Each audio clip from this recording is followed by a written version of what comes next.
Okay, y'all, the ancient Jewish wedding. In the old times, a young man, when he was ready to get married, would go out into the marketplace or wherever he could find women gathered around. And he would go out and he would choose his bride. And he would say, okay, I want this one right here. This is the one I want to marry.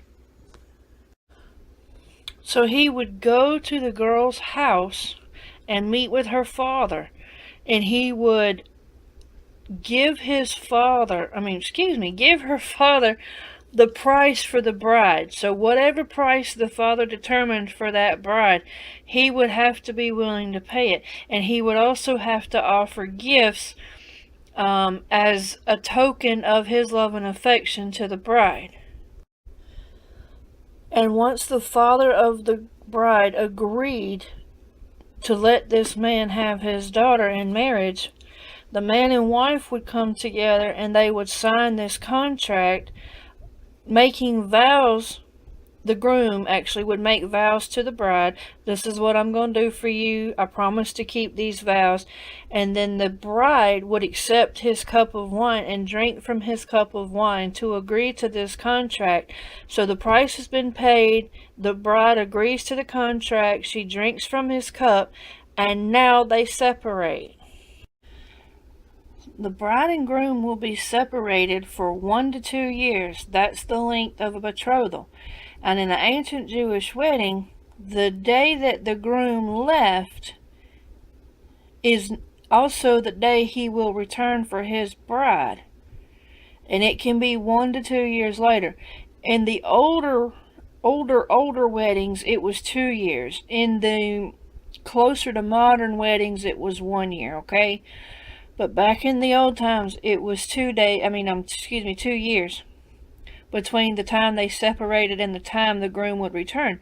Now, while the groom was at his own house, he would build an additional room called a wedding chamber onto his father's house. And he took this 1 to 2 years to build this to get ready for him and his bride to live in for 1 year after they were married. So they would have a 1 year honeymoon after they were married. So while he's off doing this, the bride is over here cleansing herself and getting herself ready and keeping herself sanctified or separate. And she's not putting herself back on the market. She's not letting men get engaged to her, and she's keeping herself pure for her groom. Okay, so the groom is out building this wedding chamber for 1 to 2 years.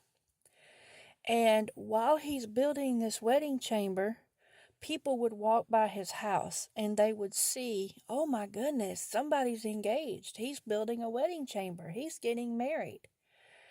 And as they walked by, they would stop and they would ask the groom, so, when's the big day? When's the big day? When's the big day?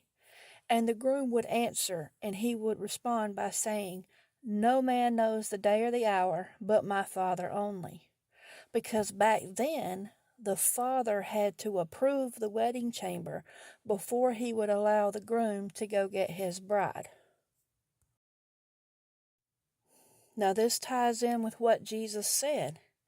He said, in my Father's house are what? Many mansions. I go prepare a place for you. And if I go prepare a place for you, I will come again and receive you unto myself, that where I am, you may be also. This is the wedding chamber. He's referring to the New Jerusalem that he has built for us.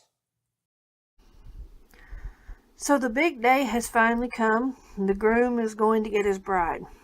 Now, here's where a lot of the confusion comes in. There are several different versions of the ancient Jewish wedding and how it really went down from this point on. And a lot of people teach the more traditional modern version, but after years of not being able to explain certain scriptures, God had me go back and dig deeper and look at the ancient Jewish wedding again. And I found an older, probably one of the oldest versions I could find of how the ancient Jewish wedding went down from this point on. And I think this explains a lot of scripture and makes more sense. Okay, so that's the version I'm going to show you to try to clear up some misunderstandings. So here's how it went down. The groom, when he was ready to go get his bride, would not go get her himself. He would send his groomsmen. He would gather them together and say, "Go and get my bride." So they would go to the bride's house and they would sound the shofar to let her know, "Hey, we're here to get you. It's time to go." So they would come and they would snatch the bride in the middle of the night and take her away. Now, here's the one step that's not included in most of the traditional teachings of the ancient Jewish wedding. When the groomsmen would get the bride or snatch the bride, they would take her to a meeting place where the wedding was going to happen.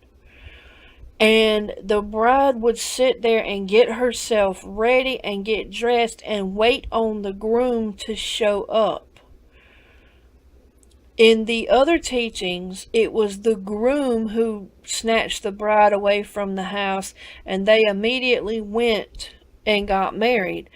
But they skipped this part about the bride and groom still being separated, and the groomsman getting the bride and taking her to a secret meeting place to await her groom.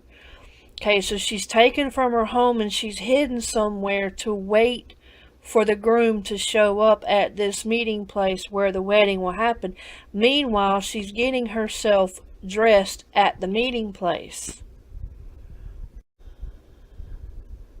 Well, the groom finally shows up and the wedding takes place, but it is a private wedding. So, as per the scriptures, a woman is required to be a virgin when she gets married. Every virgin has a hymen. When she consummates for the first time, that hymen will rip and she will shed some blood. Because God does not allow sexual relations while a woman is menstruating, the blood that she sheds on her consummation night has to come from the hymen, and they know it does. They always check to see if a woman was on her period before she could get married. Sometimes a bride's wedding would be delayed by 7 days because of that. Okay? Now, after the consummation, the groom would take the bed sheet with the blood on it, and he would go and he would knock on the door of the wedding chamber. And outside the door, there would be 2 witnesses. He would take the bed sheet and he would show it to the 2 witnesses to confirm that the woman was in fact a virgin, that everything was fine. And the 2 witnesses would go back to the wedding party, let them know everything was fine and consummated, and the partying would begin.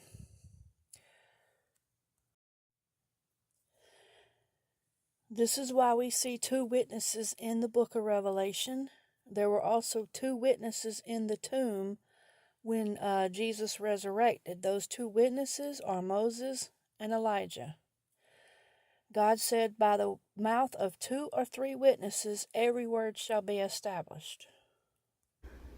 So while the bride and groom are secretly and privately getting married, the families and the wedding guests are being gathered in a different place or another venue for the wedding party, or what we would call the reception.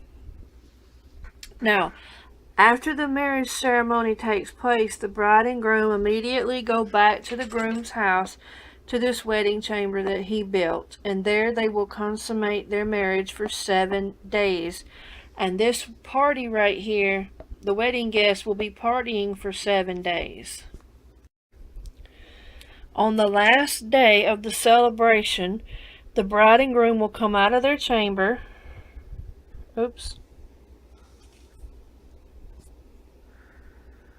The bride and groom will come out of their chamber and they will come join this wedding party on the last day, which is known as the eighth great day. This will be the biggest celebration of all.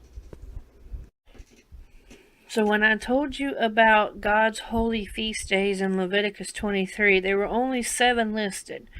However, Jesus celebrated Hanukkah in addition to those 7, so we know that it plays a role in the end time prophecy. So we're going to add it to this study.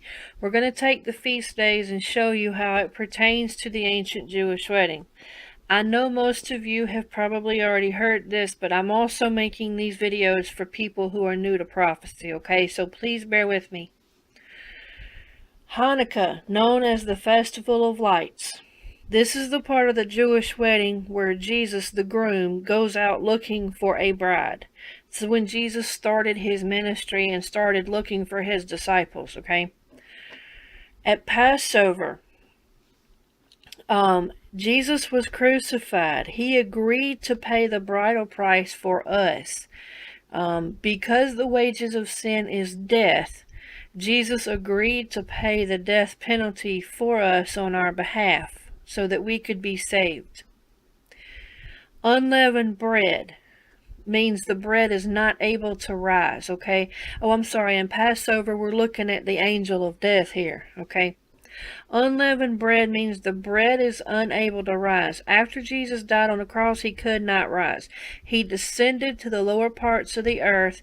He received the Old Testament saints who were being held in Abraham's bosom, so he could take them with him when he rose. First fruits is representative of the resurrection. That's when you see the seed first coming out of the ground.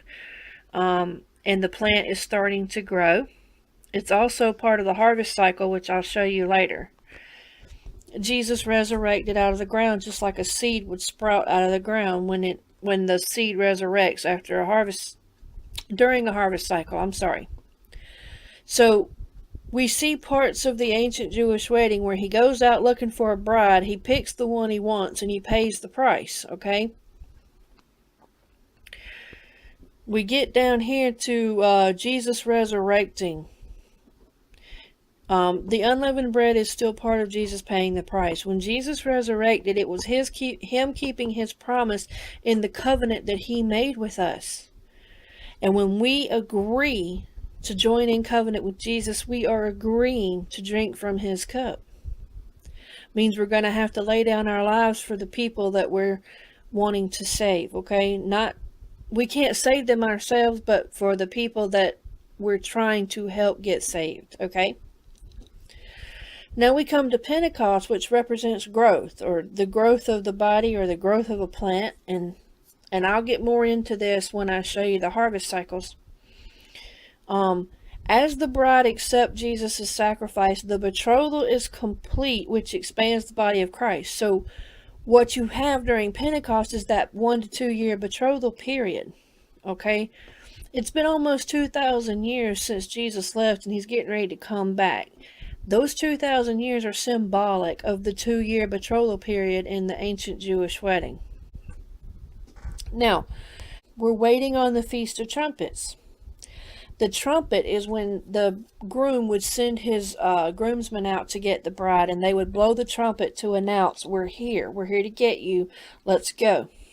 So this trumpet is announcing, hey, we're here, we're going to take you someplace secret, and we're going to hide you away from everybody.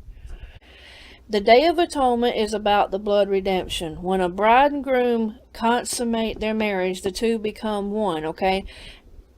If the bride is a true virgin, her hymen will rip and she will shed blood. So her blood is shed, and the groom's blood enters into her body through his semen, and the two become one, okay? So you have old blood being shed and new blood being inserted. That represents the old body coming off and the new body being put on.